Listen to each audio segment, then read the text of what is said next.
Ahora sí, seguí, dale. Bien. A pesar de su origen judío, estudió en una escuela católica, en una escuela religiosa, y después estudió en Oxford y él trabajó dando clases en la Universidad de Oxford. En general, la mayor parte o la primera etapa de su vida se dedicó a la filosofía, a estudiar filosofía y a dar clases de filosofía, pero él posteriormente trabajó para el gobierno de Estados Unidos en la embajada británica en Washington durante la guerra, así que bueno, hizo como un impasse ahí. Y según dicen algunos investigadores, personas que han escrito sobre él, cuando estaba volviendo en un momento de Washington a Londres, se dio cuenta de que no quería seguir dando clases de filosofía y que sintió que debía seguir investigando las ideas, ya no a los filósofos, sino el mundo de las ideas, y que como que en cierta medida él fue uno de los creadores de esta rama de historia de las ideas. Eh, y que la cuestión era reconstruir las ideas de aquellos grandes pensadores de la historia, y dice que de los pensadores y de lo que ellos habían tenido que ver con la política de su tiempo. Y que para él el mundo de las ideas era muy importante porque él parafraseaba a un poeta alemán que era Heine, que decía que no hay que subestimar el poder de las ideas, decía, porque los conceptos filosóficos alimentados en la quietud del estudio de un académico podían destruir una civilización. O sea, él le daba una gran importancia a las ideas como gestoras de los movimientos del mundo. Eh, bueno, posteriormente él también eh, pensaba que había que comprender o aprender las ideas de los grandes líderes políticos y económicos del mundo, y él decía que estas ideas en realidad no eran ideas originales, sino que provenían de grandes pensadores de la historia y que por ahí estos pensadores o la gente común las tenía y las usaba, hacía uso de ellas normalmente, pero que en realidad provenían de algunos pensadores que las habían dado antes. Bueno, y dentro de esto también, sobre el tema de las ideas, algunos dicen que a él se le debe la pluralidad de ideas o la pluralidad de ideas políticas, o por su forma de pensar o su forma de exponerlo, y en, así como algo como a ver, no me sale el término, pero en consecuencia de esta cuestión de estudiar las ideas, es que él plantea esto de eh, la idea de la libertad, ¿no? Porque forma parte de ese mundo de las ideas de las personas y de los individuos. Y bueno, una de sus principales obras fue una biografía sobre Marx, eh, pero debe haber sido bastante crítico porque posteriormente él siempre apoyó a los regímenes que estaban en contra del comunismo y del marxismo, por ejemplo, el de Lyndon Johnson durante la guerra, eh, también en la guerra de Vietnam, y era muy crítico del régimen de Fidel Castro. Bueno, eso es más o menos lo que busqué Sí, sí, sobre su biografía. este texto que vamos a ver ahora está escrito justamente en el clima de la Guerra Fría. Es Sí, pues es del 58, es una... fundamentalmente lo que busca ahí son los orígenes ideológicos de los totalitarismos modernos, con bueno, esta idea de las dos libertades busca eso, ¿no? Encontrar cuál es el origen de los totalitarismos que él identifica con, bueno, el fascismo, que ya había sido derrotado, y sobre todo con el comunismo, ¿no? Que en ese momento todavía estaba vigente. Sí. Esta conferencia está en el contexto de un homenaje que se le hace a a alguna de las personas que habían dirigido la cátedra en la que él estaba, ¿no? Por eso hay toda una parte introductoria. No sé si cuando vos quieras seguir, decime, Cristina, porque Bueno, eh, no, bueno, para seguir con lo que estabas diciendo vos, bueno, que él propone, o en esta introducción se habla de que el problema central de la política es el problema o sea, radica en el problema de la obediencia y la coacción. Entonces ahí es donde empieza el análisis en el cual se empieza a cuestionar ¿Por qué no vivir como uno quiere? ¿Por qué hay que obedecer a ciertas leyes? ¿Por qué no puedo vivir como yo siento y quiero? ¿Qué es la coacción? Entonces, ahí él hace, hay una introducción, ¿no? Donde dice que coaccionar a un hombre es privarle de la libertad. Y acá es donde desarrolla estas dos ideas de libertad negativa, en un sentido negativo, y la libertad en un sentido positivo. Bien, en el caso del sentido negativo es como que él dice que se pregunta, el hombre se preguntaría, o diría, yo soy libre en la medida de que ningún hombre interfiera en mi actividad, ¿no? Entonces, acá en cuanto a las cuestiones políticas, diría que yo me pregunto quién me gobierna, o es la libertad de, ¿no? De ser yo y todo eso, ¿no? Sí, Sí, el sentido negativo entonces tiene una connotación donde, o sea, que lo que él entiende por el sentido negativo de la libertad es cuando no hay una interferencia de un tercero en mi actividad, en mi ámbito. ¿Sí? En cambio, la libertad positiva, bueno, después la vamos a ir desarrollando más con Patricia, la libertad positiva está pensada en el sentido de la autorregulación propia de cada uno, de la libertad de controlarnos a nosotros mismos. ¿Sí? Y Y bueno, la idea del es autogobierno, que es la el idea sí, autogobierno.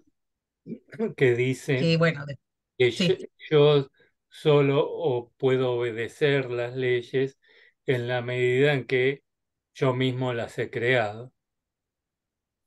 claro, Sí, y ahí cuando, está una cuestión, perdón, ahí, perdón, bueno, eso lo veremos después, pero el tema esto de que no es solamente una falta de libertad que me la impongan desde afuera, sino tiene que ver una falta de libertad que en cierta medida me autoimpongo, ¿no? Por mi falta de cultura y otras cuestiones. con respecto a la autorregulación que sostenía el profe, tiene que ver con esta idea de también hacer conscientes estas leyes o de hacer, de volvernos racionales. Entonces decía que en la medida que la sociedad sea más racional, va a ser más libre. Y bueno, y ahí hace un debate con torno de qué es lo que nos hace racionales o cómo Ah, se puede llegar a ser racional, que ahí habla del tema de la educación como un elemento fundamental ah. para volver a la sociedad seres racionales y que de esta manera se evitarían, digamos, ciertos problemas que tenemos. Eh, pero bueno, después lo desarrollamos. ¿Querés que vamos primero con la libertad Dale, negativa? vamos primero con la negativa. Nos vamos. Bueno, esa empieza o él empieza hablando de la libertad negativa diciendo, yo soy, como lo dije antes, yo soy libre en la medida que ningún hombre o grupo de hombres interfiere en mi libertad. Y se pregunta, ¿cuándo no soy libre? Eh, y no soy libre cuando alguien, un sector de la sociedad, alguien o un grupo, me impide hacer eso que yo quiero hacer, ser como yo quiero ser. Más que como quiero ser, hacer lo que quiero, ¿no? Entonces dice, cuando se me limita el ámbito el espacio de mi libertad, estoy coaccionado o estoy oprimido. Por eso eh, ella había dicho recién que había un problema a resolver que decía que era central de la política, que era el de la obediencia o la coacción, ¿no? Y a Eh, su vez, perdón que te agregue, no, Patri, no, está bien, dale, dale. a su vez hace una diferencia entre coacción e incapacidad, que dice que son dos cosas Claro, diferentes y que la coacción tiene que ver con que implica una intervención deliberada de otros seres humanos dentro del ámbito al que yo podría actuar si no intervienen. En cambio, la incapacidad tiene que ver con algo más natural o propio de la persona. Por ejemplo, decía que esta incapacidad no es no implica una falta de libertad política. claro, y él dice que justamente la libertad política es el ámbito en el que los hombres pueden actuar sin ser obstaculizados por otros. ¿No? Y él da justamente el ejemplo. Si yo soy incapaz, por ejemplo, toma una frase que decía, eh, yo no soy incapaz, no estoy coaccionado porque no puedo volar, ¿no? O porque no pueda correr, eso ya no es la coacción. La coacción es cuando los demás impiden mi libertad. En ese caso sería una incapacidad que justamente no Claro, implica una falta de libertad. Entonces él exacto. decía que los Sí, filósofos políticos ingleses clásicos suponían que la libertad no podía ser ilimitada. ¿Por qué? Porque si la libertad fuera ilimitada, todo el tiempo nos estaríamos interfiriendo mutuamente unos ujú, con otros y se volvería un caos. Que bueno, que exacto.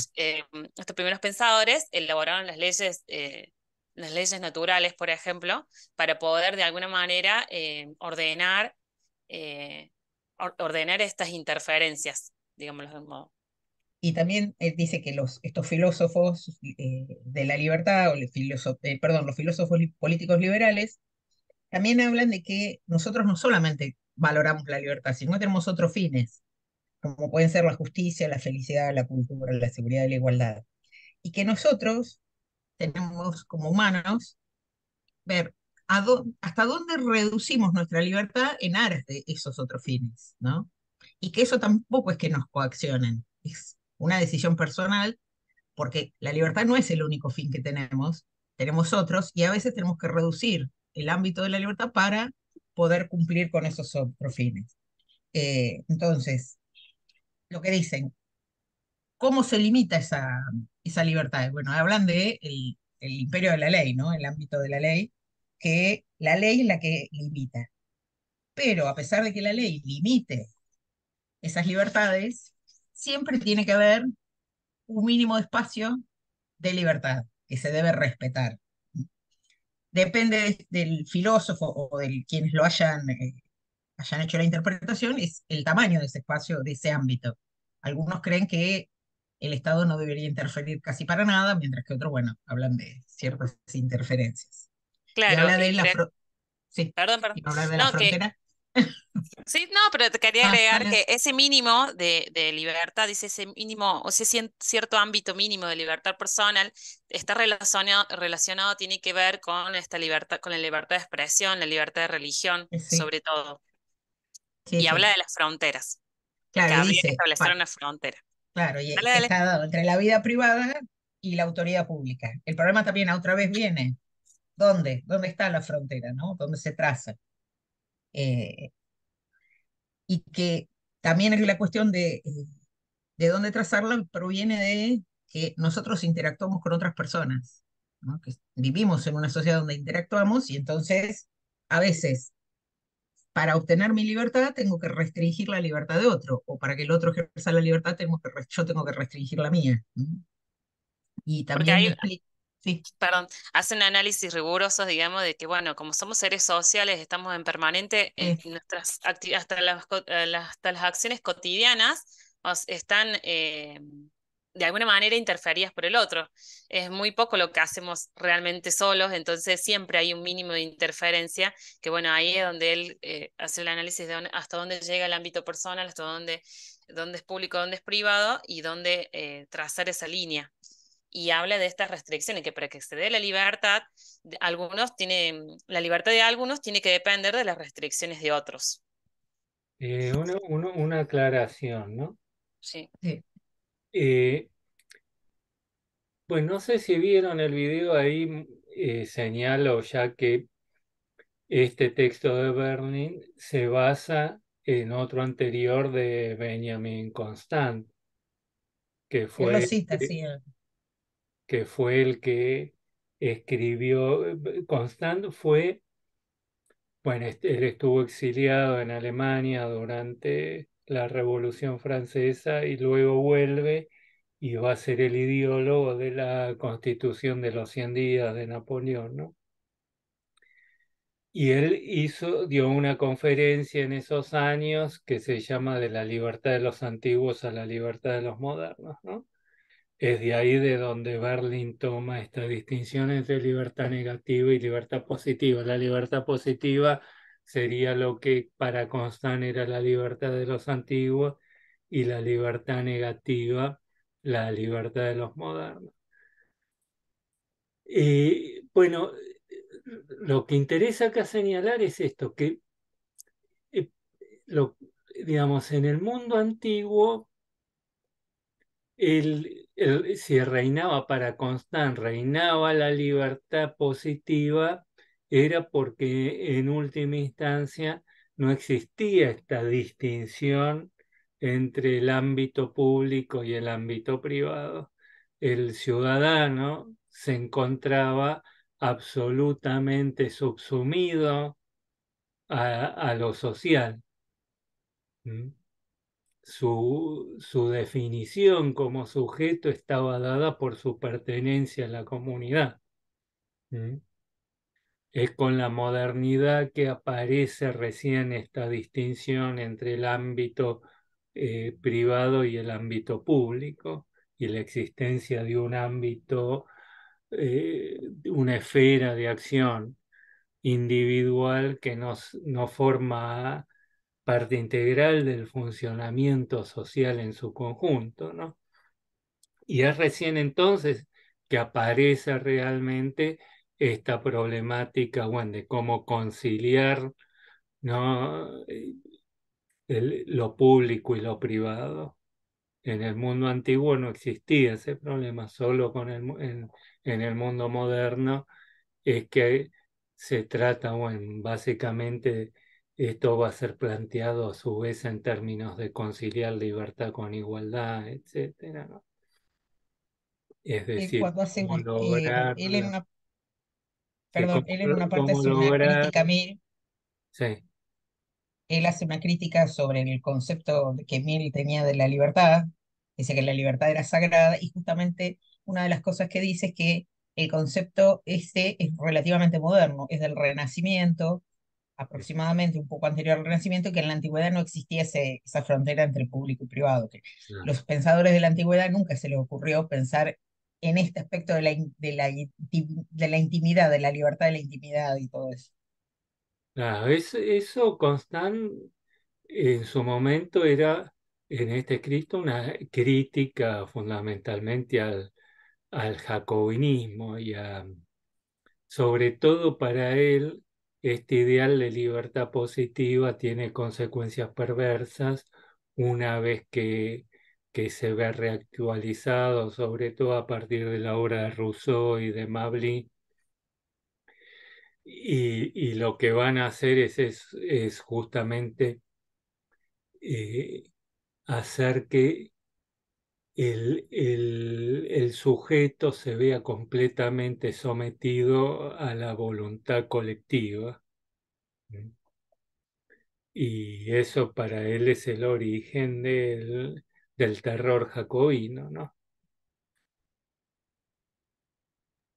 Sí, por eso también hablaba ahí, bueno, en el texto de los hechos revolucionarios del mundo, sobre todo haciendo referencia a la Revolución Francesa, que en realidad, digamos, se establece una nueva forma de libertad o una ampliación de la libertad, pero una libertad de quiénes, ¿no? Quiénes van a formar o quiénes van a ser los beneficiarios de esta libertad. Entonces también por eso hacía como una diferenciación en lo que era la no interferencia con la coacción, pero así también democracia con aristocracia, que digamos que también un régimen democrático puede restringir las libertades individuales de las personas. Bueno, ahí entramos ya en otro tema, ¿no? Que es cuál es su perspectiva respecto de la situación actual. Bueno, él Sí, tiene una visión muy negativa, ¿no? De lo que está ocurriendo en ese entonces. Como decías antes, para él la sociedad se tiene que volver racional mediante la educación, etcétera, etcétera, pero en su estado actual para él está muy lejos de eso. Y que por el contrario, él considera que la- las masas se han vuelto completamente irracionales y que es eso lo que ha llevado a la emergencia de los totalitarismos, ¿no? Y bueno, en ese sentido, él duda justamente, digamos, la democracia se convierte en un arma de doble filo, porque la voluntad popular lo que termina haciendo en esta situación es consagrando alguna forma de totalitarismo. En última instancia, hay ahí una crítica a la idea democrática, al menos en el estado presente de la sociedad, ¿no? Aunque es Claro, cierto que esto le va a traer una serie de problemas también dentro de su teoría, ¿no? Claro, porque él vuelve sobre lo mismo, digamos, diciendo, bueno, en una democracia se hace lo que dicen las mayorías, pero ¿dónde queda la libertad de aquellos que no están de acuerdo en esas decisiones que toma la masa? Entonces, o lo que toma la mayoría de los individuos. Y vuelve ahí Sí, a hacer una serie de interrogantes. sí, además sale la cuestión de la idea de que yo ser racional, que sé lo que es mejor y que sé cómo se obtiene la libertad y sé la importancia que tiene, en cierta medida se lo impongo a otro que yo considero que por no ser un ser racional, no sabe qué es lo que quiere, ¿no? Y Ahí también, bueno, encontramos una paradoja, ¿no?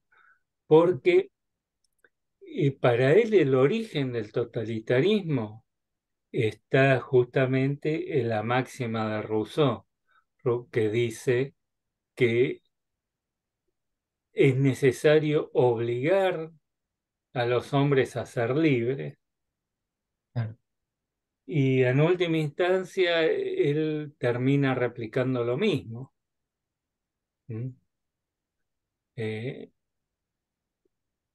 digamos, la pregunta que surge acá es quién puede decidir cuáles son esos valores, esos principios que hay que imponerle a la sociedad aún en contra de su misma voluntad, que es lo que él justamente cuestiona del jacobinismo y de las ideologías totalitarias, que hay un- unos, digamos, básicamente está pensando acá en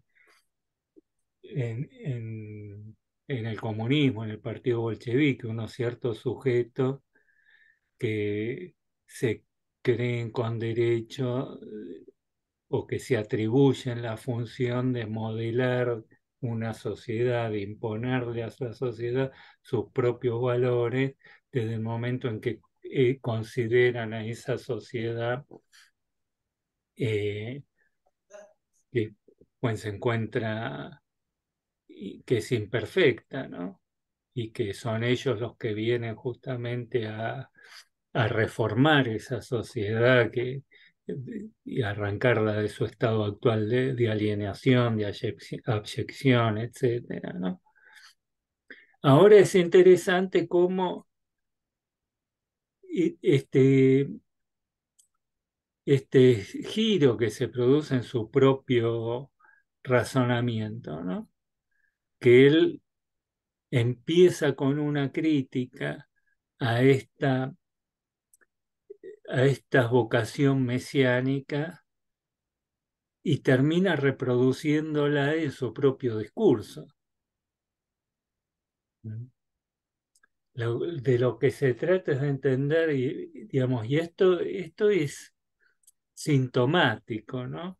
Ahí se puede observar un problema que excede ya al propio Berlín, sino que ya que es una problemática que es inherente a la política misma y que atraviesa de conjunto a todo el espectro ideológico. Y es eso, digamos, ese es el punto fundamental, ¿no? Que toda ideología política, en última instancia, se construye sobre la base de la negación de esa teoría como tal y se termina reduciendo meramente a una cuestión, digamos, esa aporía para Berlín y también para, como vamos a ver, para los demás teóricos políticos, lo que define toda teoría política es que esto que aparece como una aporía inherente a la política termina reduciéndose y haciéndola aparecer como solo relativa a un modo de concebir la política, que habría frente a esto alguna otra forma de concebir la política en la cual esa aporía dejaría de ser verdaderamente tal. Sin nunca poder, como vamos a ver, sin nunca poder realmente lograrlo. Esa aporía inevitablemente reemerge en algún punto, como vemos que lo hace en el caso de Bernie, haciendo que todo su discurso se vuelva autocontradictorio. que la crítica que él hace al totalitarismo en realidad se convierte en una crítica de sí mismo. Digamos, ¿cuál es esa aporía más de fondo? Tiene que ver con el hecho inevitable siempre de que el supuesto de todo orden político es que la sociedad no se encuentra, digamos, resulta siempre incongruente en sus propios términos, que nunca se encuentra plenamente acabada en su estado actual. Es lo que eh, perdón, Schelling decía el principio de, perdón, Schlegel decía el principio de razón insuficiente. Digamos, si es necesario la política, es en última instancia, digamos, si es necesario crear una ley que obliga a los sujetos a actuar de determinado modo, es porque los sujetos voluntariamente, digamos, es porque es necesario forzarlos a hacer algo que voluntariamente no harían. Si todo el mundo se comportara siempre racionalmente, es lo que Rousseau llamaba en un gobierno de santos, en una sociedad de santos, un gobierno ya no es necesario. Si es necesario instituir un poder de coerción, es porque esa sociedad de alguna forma se encuentra escindida, no es una sociedad perfectamente racional. Justamente esa es la labor de la política, de constituir esa comunidad como tal comunidad. ¿Mm?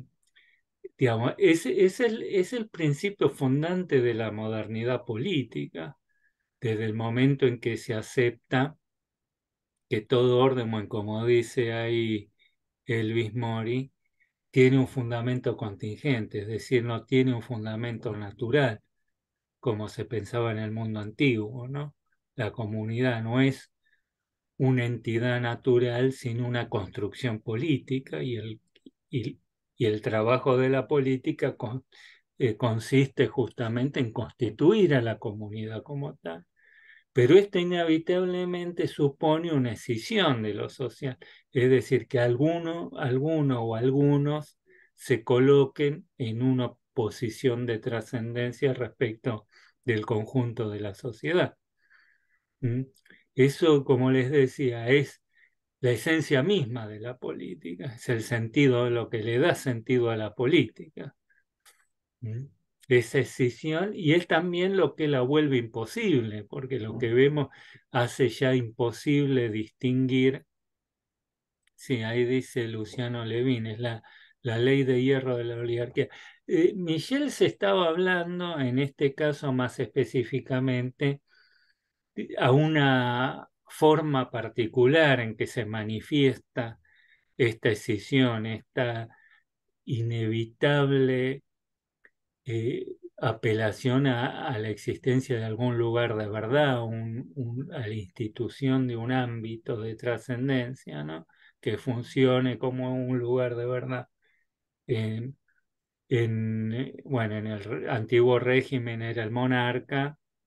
eh, y bueno, en la modernidad ese lugar de trascendencia para Michel está ocupado por los partidos políticos, ¿no?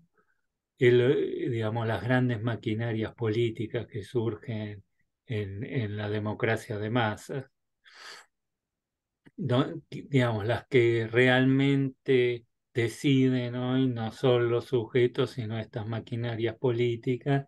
Y la ley de hierro de la oligarquía, es decir, un pequeño grupo, digamos, que lo que Berlín critica del partido bolchevique, etcétera, sería inherente a las democracias modernas. Siempre hay un grupo que es el que controla esas maquinarias políticas, que es el que en última instancia decide, y se impone en la política.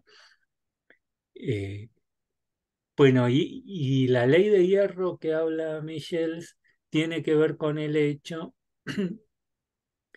de que este sistema, que se llama sistema partidocrático, como se llamaba en ese entonces, o en el que inventa el término de la partidocracia, es Ostrogorsky, que fue un teórico político muy importante a comienzos del siglo XX, y que sobre todo lo retoma Max Weber. Se difunde mucho porque bueno, Max Weber es el que retoma esta idea del surgimiento de una partidocracia. Bueno, y que es un sistema que tiende a reproducirse a sí mismo, porque para poder de alguna forma desbancar estas grandes maquinarias políticas solo se podría hacer construyendo otra maquinaria más fuerte que esa, con lo que lejos de terminar con ese orden, ese sistema, lo que se haría es terminar replicándolo. ¿Mm? Bueno, es acá donde también, en esto también se puede ver en Berlín, ¿no? Para él terminar con las atrocidades, la perversión de una determinada forma de, de providencialismo, de mesianismo, a él lo que le va a oponer a eso es otra forma de providencialismo, que ya no sería el de la élite teñida de ideología por como él se representa a los bolcheviques, sino otra élite que sería la formada por el intelectual crítico. ¿Mm? Y él, digamos, para él sería en última instancia una cuestión ética. El punto es que más allá de cómo se plantee, el problema de fondo sigue existiendo, que hay ciertos sujetos que se van a rogar para sí, no importa el nombre de qué, si de una causa o de algún valor, la capacidad de modelar a la sociedad según sus propios principios. ¿Mm? Por eso él también habla de la búsqueda del estatus, ¿sí? Como este reconocimiento, o sea, qué es lo que busca verdaderamente el individuo y es ese reconocimiento, más allá de la dimensión que tenga su libertad, sino el reconocimiento, se dice la lucha por una condición en la que pueda sentirme como soy. Claro, esto tiene que ver con este otro problema, ¿no? Que él lo que dice, digamos, ¿qué es lo que explica la emergencia de estos totalitarismos en tiempos modernos?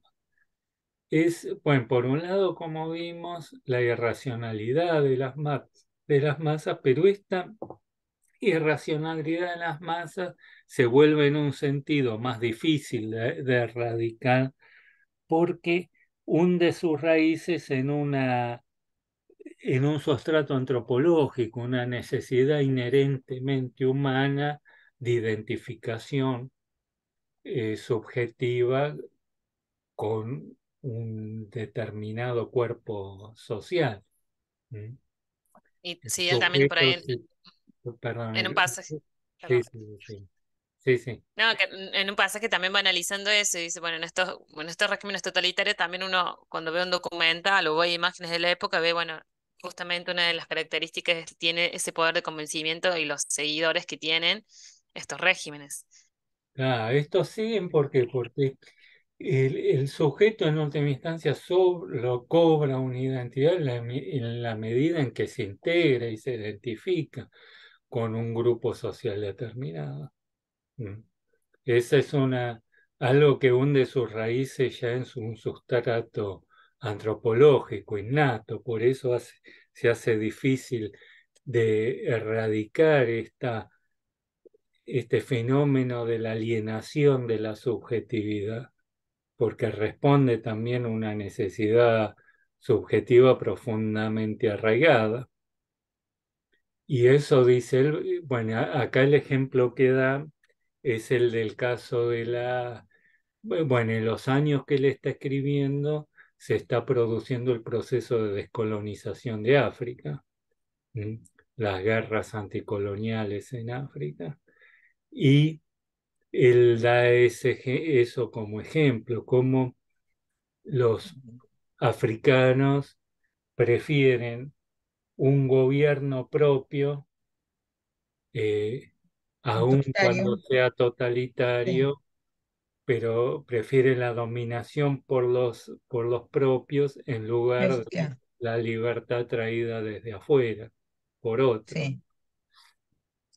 Porque él también en un momento se pregunta o habla de que la libertad no es lo mismo para todos, que depende también de en qué posición se encuentren. Y bueno, y justamente en un momento habla de esto, habla primero de cómo los liberales intentan como sanar sus culpas ofreciendo la libertad, ¿no? Sí. Eh, y ahí justamente cuando trata sobre, bueno, esto de los pueblos que han sido oprimidos, y que justamente, si bien todos queremos la libertad, que aquellos que se están independizando prefieren que sean justamente vivir bajo, y no lo da solamente con el caso este, sino también en otras situaciones, ¿no? También habla de, yo me acordaba cuando habla de eso, que habla de los nacionalismos y de las situaciones de nacionalismo, por ejemplo, cuando se habla de los fascismos, y que a veces, yo no me acuerdo qué autor es el que lo plantea, que por qué el pueblo aceptaba un gobierno fascista cuando le estaba quitando ámbitos de libertad, ¿no? Y entonces la gente por ahí prefería perder ciertos espacios de libertad, pero vivir bajo ese gobierno nacionalista, ¿no? Yo, no sé, me acordé de esa situación. Y otra cosa que me acordé como ejemplo así práctico es cuando él habla de esto del extremo, cuando ya todos podemos autogobernarnos y todos tenemos la conciencia de la ley y no infringimos esas leyes, que habla del caso específico del anarquismo, ¿no? Que sería una sociedad donde todos saben cómo tienen que actuar y todos, no es necesario un gobierno porque todos podemos convivir y no vamos a infringir el espacio del otro, y tenemos esa racionalidad para saber cómo deben funcionar las cosas, ¿no? Claro, digamos, el ideal anarquista sería para estos teóricos políticos, desde Rousseau hasta Berlín incluido, el estado ideal que Ideal. es una sociedad perfectamente racional. Y para ellos, la existencia de los gobiernos tiene que ver con un estado deficiente de la sociedad en su situación actual. Pero en última instancia,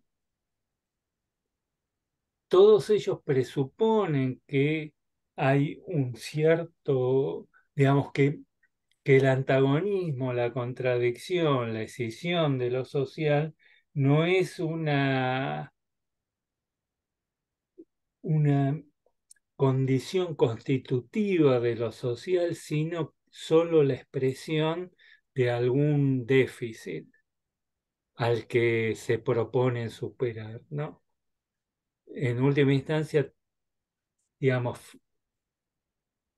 hay en todos ellos hay alguna contraposición entre el ideal y la realidad, que hay un modelo de sociedad ideal que es el que ellos se proponen tratar de alcanzar frente a una realidad que la consideran deficitaria en su situación actual, ¿no?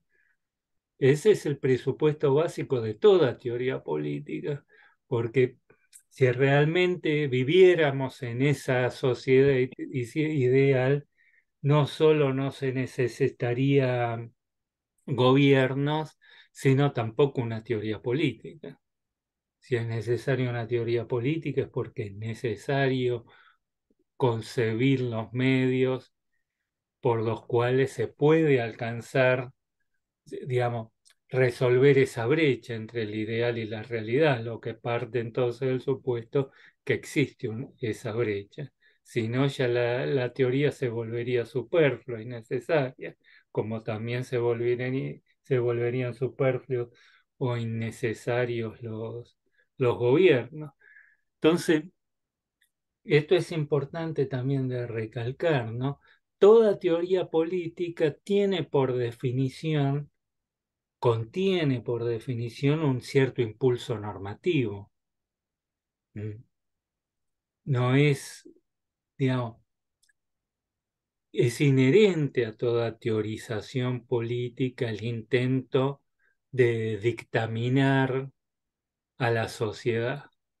Digamos, el teórico político en última instancia inevitablemente termina replicando ese patos de la distancia, sea la teoría que sea, no estamos hablando de una teoría u otra.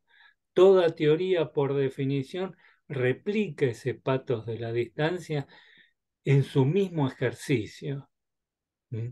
De alguna forma está inscripta performativamente ya en el hecho mismo de describir una teoría política.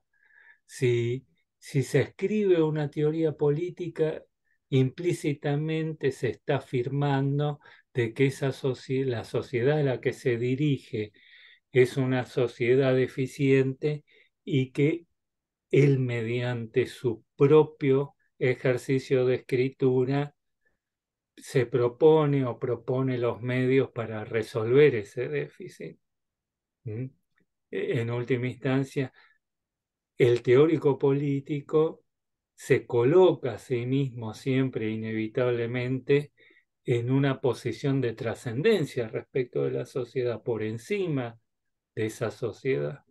Si no, su propio ejercicio no tendría sentido, se volvería superfluo. ¿Mm? Como vemos, es esto que critica Berlin como como una patología propia a una determinada forma de concebir la política, que es lo que él llama la idea fundada en la libertad, la idea de libertad positiva, en realidad atraviesa el conjunto del pensamiento político y a la política misma, pero toda teoría política contiene ya en su misma definición un impulso mesiánico, que es lo que para Berlin es el origen de todos los totalitarismos.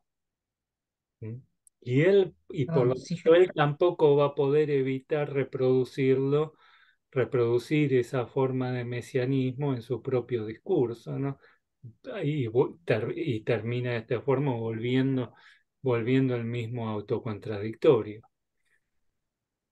no sé si me estoy equivocando, ¿no? Pero pensaba en que dentro de una misma sociedad también, cada uno con este tema de los partidos, ¿no? De la idea de los partidos políticos, en cierta medida, y quienes detentan las ideas de cada partido se sienten a sí mismos como ese yo superior que sabe lo que es mejor, que si la sociedad racional lo entendiera, lo aceptaría, ¿no? Claro, bueno, se supone todo teórico político, por definición, eh, se concibe a sí mismo como en posición de algún saber superior, digamos, reproduce la idea antigua del arcano. Claro, porque él sostenía por ahí también que el sabio estaba como en posición de decir qué era lo que estaba bien para el resto, ¿no? Entonces, cuando hablaba en este sentido positivo de la libertad, dice que el hombre está dividido en dos, en una lucha contra sí mismo, digamos, que es esto que estás mencionando, de que por un lado tiene el control dominante y trascendente, pero por otro lado también tiene que manejar sus pasiones y sus deseos, que bueno, es la contradicción que estaban hablando con Patricia. Claro, sí, sí. Y con respecto, bueno, a la autorrealización, Berlín sostiene que es la única forma de conseguir la libertad, usar la razón crítica y la comprensión de lo que es necesario y lo que es contingente, y que el conocimiento libera. Por eso deberíamos ser seres racionales desde desde la doctrina positiva de la liberación por la razón. Y que Marx y Hegel, por ejemplo, creían que entender el mundo era liberarse. Por eso de acá arraiga, digamos, esta idea de ser racionales y de poder entender estas leyes y apropiármelas, de alguna manera me libera de no sufrir esas imposiciones o esas interferencias. Claro, pero aparece siempre la idea que hay algunos de esos sujetos que son los que tienen que enseñarle al resto a ser racionales y por lo tanto a liberarlo. ¿Mm? Es ahí donde se encuentra la raíz de ese mesianismo. Bueno, está esa famosa eh,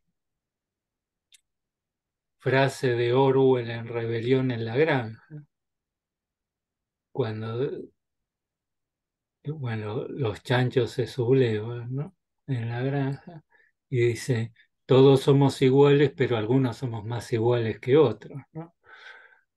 Bueno, de alguna forma la política se funda en ese supuesto. Si fuéramos todos iguales, todos libres, el gobierno no sería necesario, pero como les decía, no solo los gobiernos no serían necesarios, sino tampoco los teóricos políticos. Mm. Digamos, la existencia de una teoría política presupone la existencia de una incongruencia en el estado actual de la sociedad.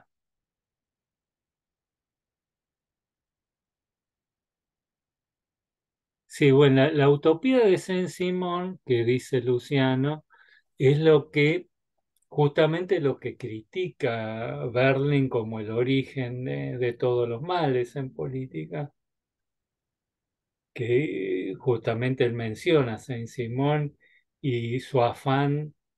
Digamos, el utopismo saint-simoniano es lo que se encuentra para él en la base del comunismo moderno, contemporáneo, esta idea de pasar del gobierno de los hombres a la administración de las cosas, crear un estado social donde el gobierno ya no sea necesario, que el gobierno se va a reducir a una mera administración, pero donde un Estado, una sociedad sin política en última instancia, y para él ese impulso utópico es lo que termina justamente exacerbando la política, que es el totalitarismo, ¿no? Pero como vimos, él mismo reproduce esa misma lógica en su discurso.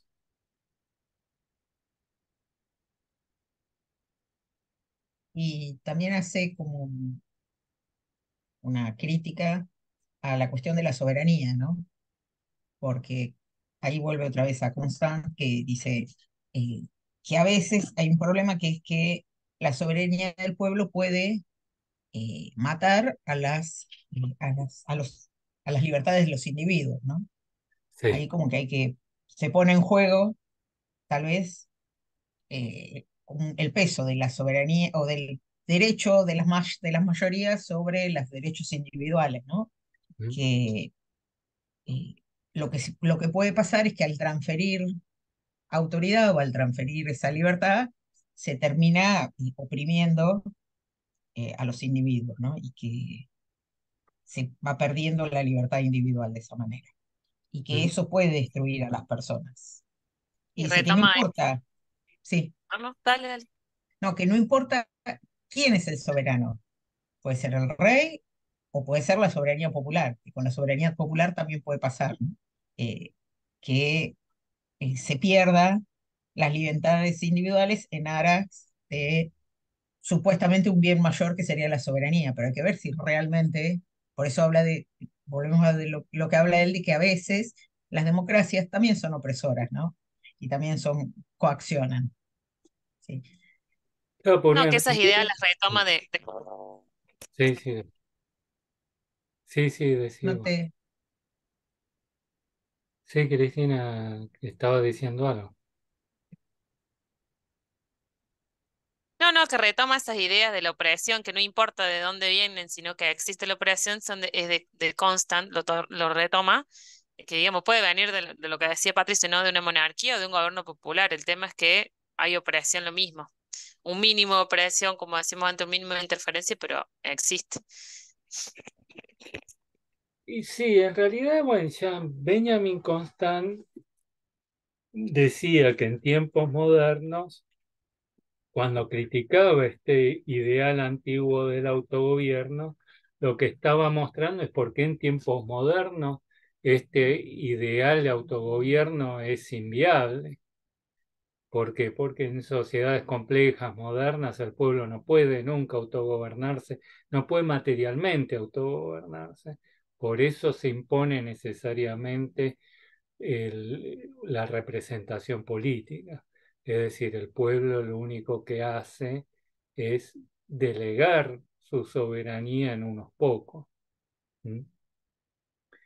Y siempre los que gobiernan son unos pocos en nombre de la mayoría, pero el pueblo nunca gobierna, nunca se gobierna realmente a sí mismo.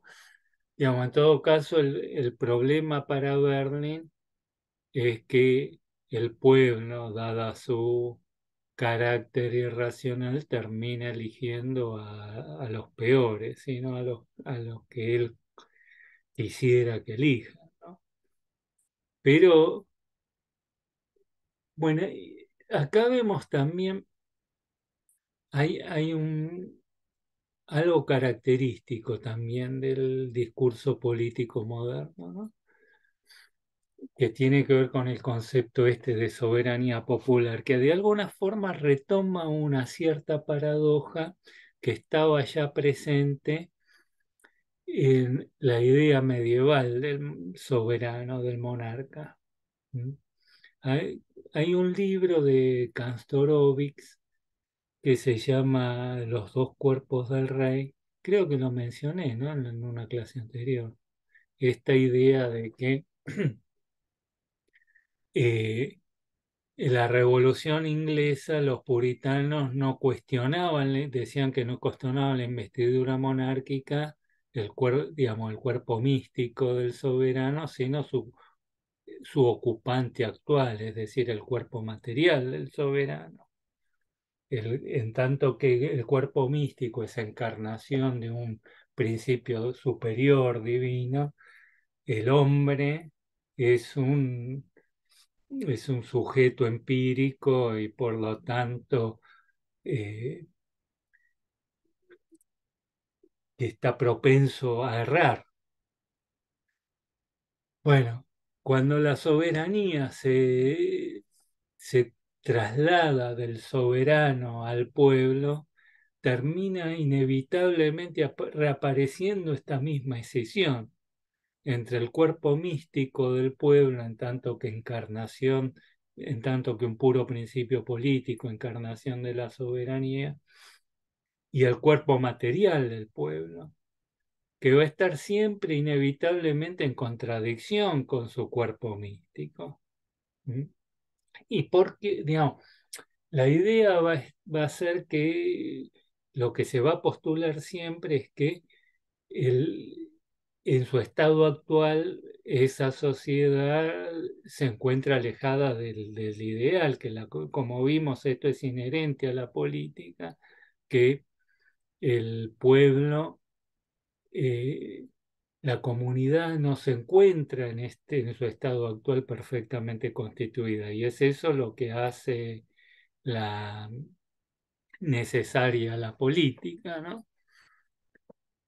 Y esto, en última instancia, es una especie de reflejo distorsionado en la conciencia, esta escisión, un- una proyección, digamos, esta idea de una escisión entre estos dos cuerpos del pueblo, no es nada más que una proyección de otra escisión mayor. Esto inevitablemente es así, no tiene nada que ver con si el pueblo es más racional o es menos racional.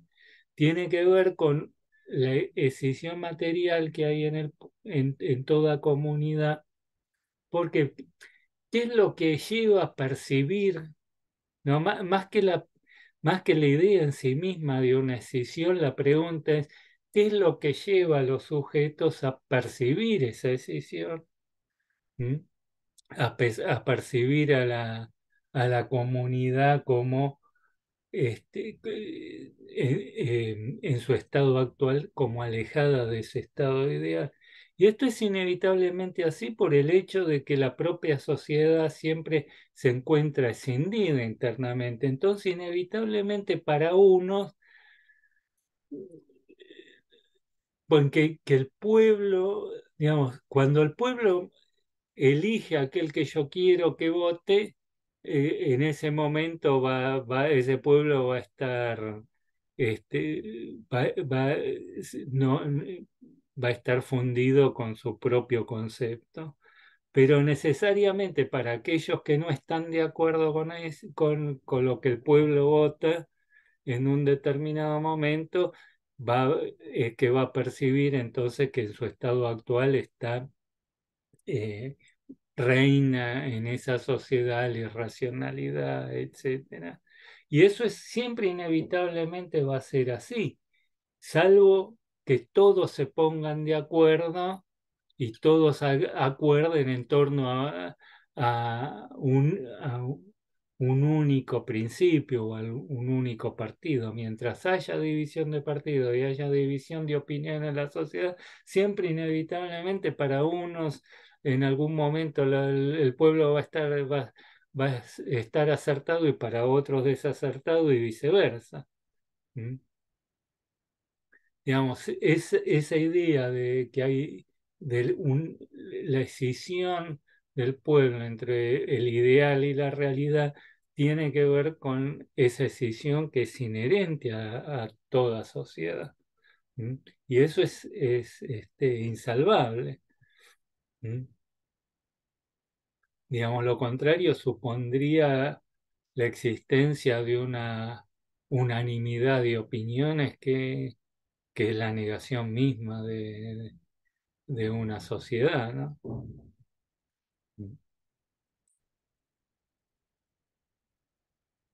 Porque en última instancia, bueno, con la modernidad aparece esta otra antinomia, ¿no? Si es necesario la política es porque la unidad solo existe en el plano del artificio, de la política. La sociedad, en tanto que tal, es el reino de la disidencia, el antagonismo.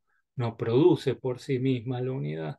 La unidad es el resultado de un cierto trabajo que es el trabajo de la política, pero es siempre inevitablemente precario. Desde el momento en que se se acepta que la constitución de la sociedad es siempre algo contingente, el resultado de una cierta operación política y no es algo natural, no es algo que hunda sus raíces en la naturaleza misma, ¿no? Como se pensaba en la antigüedad.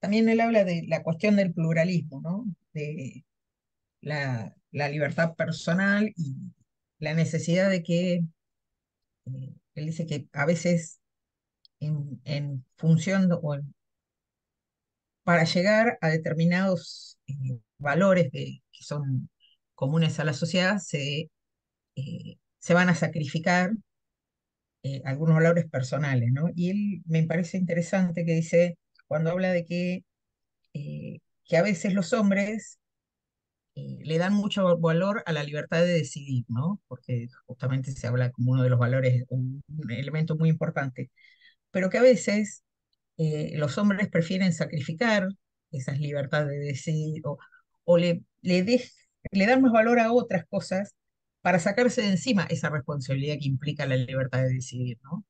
Y bueno, y ahí habla de la cuestión del pluralismo. A veces eh, se prefieren, dice, para llegar al fin último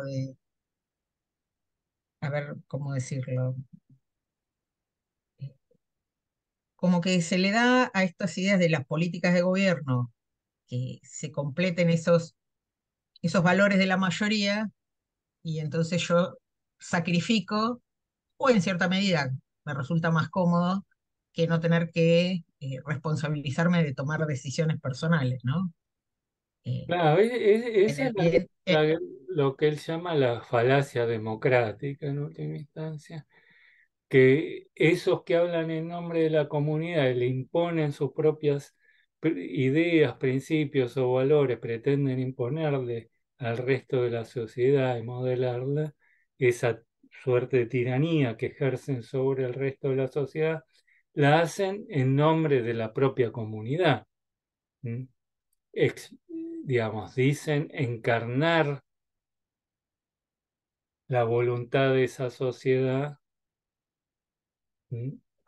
O se arrogan como representantes de esa sociedad cuando en realidad eh, terminan confundiendo sus mismos principios, sus mismas razón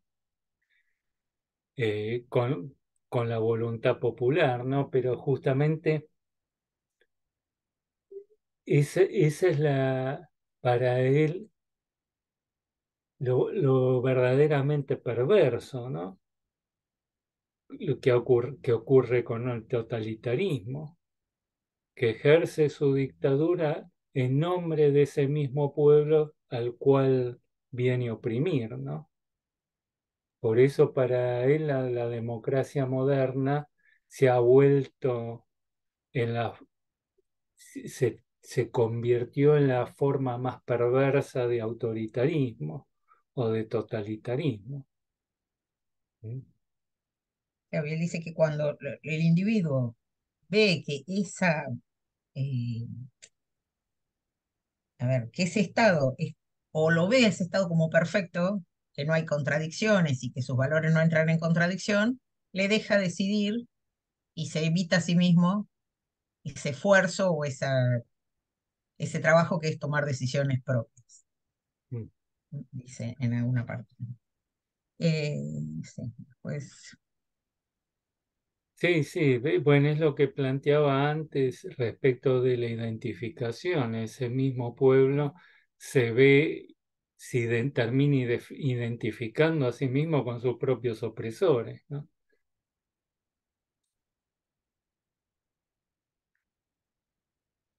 Bueno, creo que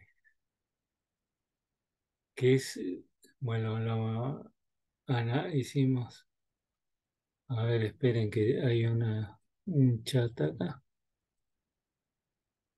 Se puede ver Bernie Laclau, se llama operaciones. Bueno, les leo. Se puede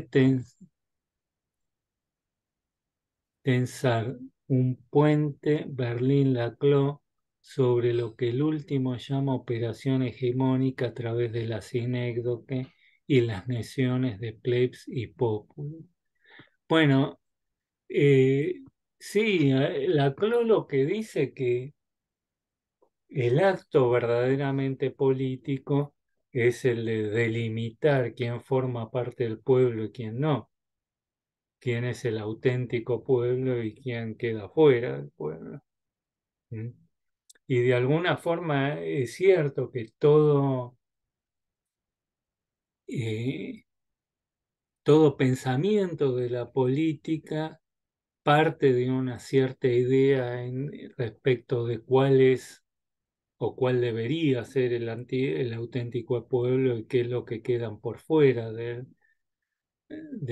esa colectividad, ya sea que entiendan que lo que constituye esa sociedad es eh, su carácter racional o un conjunto de valores o principios o tradiciones, ¿no? Siempre, digamos, más allá de qué es lo que supuestamente articula una sociedad, necesariamente toda constitución de una sociedad presupone también la existencia de una fuera de esa sociedad, aquello respecto de lo cual esa misma puede delimitarse, puede distinguirse unos otros de un otro. ¿Mm? siguiéramos la línea de pensamiento de lo que hemos venido hablando, si pensáramos en el pueblo sería esa sociedad racional que logra entender lo que ese otro yo que es superior considera que es lo correcto. Y ese otro que delimita esa sociedad racional es siempre eh, alguien que no comparte, aquellos que no comparten esos principios o esos valores. Claro, El problema sí se complica cuando, digamos, quiere decir que necesariamente la existencia de secesión mina toda pretensión de universalidad del Estado moderno. ¿Mm? sí, porque ese otro también consideraría al pueblo aquel que comparte sus principios y sus valores. Y tendríamos Porque sociedades donde claro, cada uno tiene, claro, eso que queda afuera es en última instancia también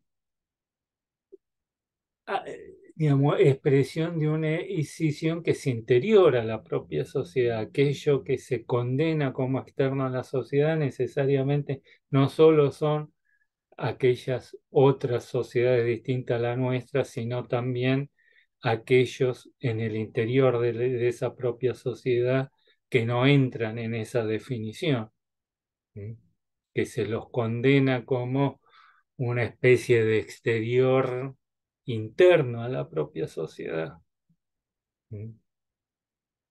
claro, y Aquellos por ahí sujetos en este caso que no se encontrarían imbuidos por los principios de la razón, pero que son parte de esa misma sociedad, ¿no?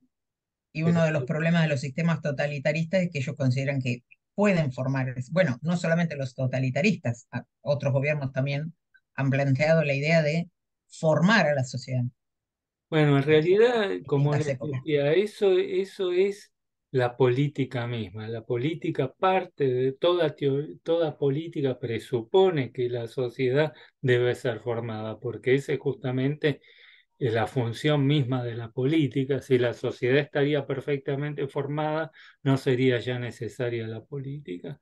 Pero por eso la política que de alguna forma busca regular la sociedad y eliminar la violencia, las relaciones de opresión, no puede evitar al mismo tiempo reproducirlas permanentemente.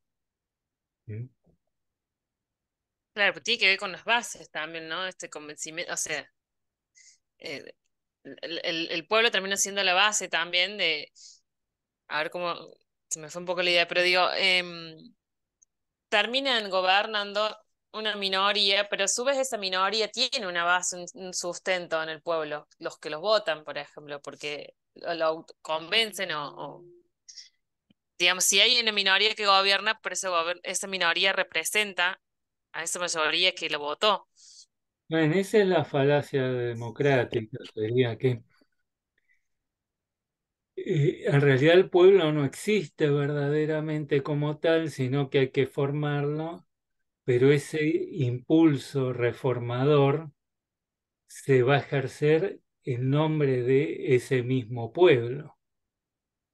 Y es eso para Bernie lo que lo hace, lo vuelve más perverso aún. ¿Mm? Claro, Ese como el es respaldo lo de la que, gente. claro, es lo que permite cómo que la democracia se convierta ella misma en una forma de totalitarismo, un totalitarismo democrático, un totalitarismo ejercido en nombre del propio pueblo sobre el cual se ejerce ese poder, ¿no? Y al que se oprime. O en formas de paternalismo, ¿no? Un Sí, padre que sabe cuál es lo mejor para sus hijos. pero eso ya Y por les eso, digo, es inherente a la política, ¿no? sí. Sí, como dice Luis, que es una aporía constitutiva de lo político, porque si no fuera así no sería necesaria la política, es así. Mm. Bueno, creo que ya está con Berlín, ¿no? Hoy tuvimos un texto solo, la clase que viene va a ser buen paro de grabar.